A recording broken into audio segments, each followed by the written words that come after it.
আমরা envelope distort কমান্ডের মাধ্যমে কোনো লেখাকে বিভিন্ন স্টাইলে খুব সহজেই রূপদান করতে পারি। অ্যাডোবি ইলাস্ট্রেটর আমাদের সেই সুবিধাটুকু দিচ্ছে। তো আমরা প্রথমে এরকম একটা লেখা লিখে নেব, এরপর আমরা চলে যাব অবজেক্ট মেনুতে এবং এখান থেকে আমরা এনভেলপ ডিস্টর্টে ক্লিক করব এবং এখানে আমরা ডান পাশে দেখতে পাচ্ছি যে মেক উইথ র্যাপ। তো মেক উইথ র্যাপে ক্লিক করার সাথে সাথে আমরা এর স্টাইলগুলো দেখতে পাচ্ছি এবং আমরা প্রিভিউ চেক বক্সে ক্লিক করে নিব, ফলে আমরা প্রিভিউতে দেখে নিতে পারবো আমাদের স্টাইলটি। দেখুন আমরা অলরেডি দেখতে পাচ্ছি এখানে স্টাইলে ক্লিক করলে আমরা আর্ক এবং বিভিন্ন স্টাইল আমরা এখানে পাচ্ছি। আমরা যদি ফ্ল্যাগ স্টাইল চাই তাহলে আমাদের লেখাটি অলরেডি ফ্ল্যাগ স্টাইলে হয়ে যাবে।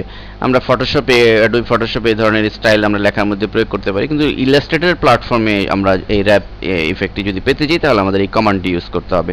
এবং আমরা ইচ্ছা করলে নিচে যে অপশনগুলো রয়েছে, আমরা যদি চাই যে এই ফ্ল্যাগের অপশনগুলো চেঞ্জ করব, তাহলে আমরা এই বেন্ডকে আমরা বাড়িয়ে কমিয়ে দিলে, আমরা বেন্ড ডান দিকে বাড়ালে তত এটির বেন্ড বাড়বে এবং আমরা হরিজেন্টালি বাড়ানো কমানোর মাধ্যমে এটির স্টাইল আমরা চেঞ্জ করে দিতে পারছি। দেখুন আমাদের লেখা প্রথম দিকে চিকন হয়ে পরে মোটা হয়ে গিয়েছে।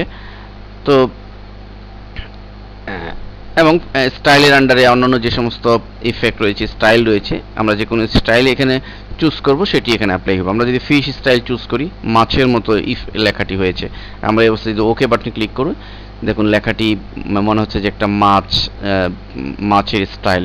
তো এনভেলপ ডিস্টর্ট এই সমস্ত কমান্ড ইউজ করে আমরা লেখার মধ্যে ইন্টারঅ্যাক্টিভিটি আনতে পারি।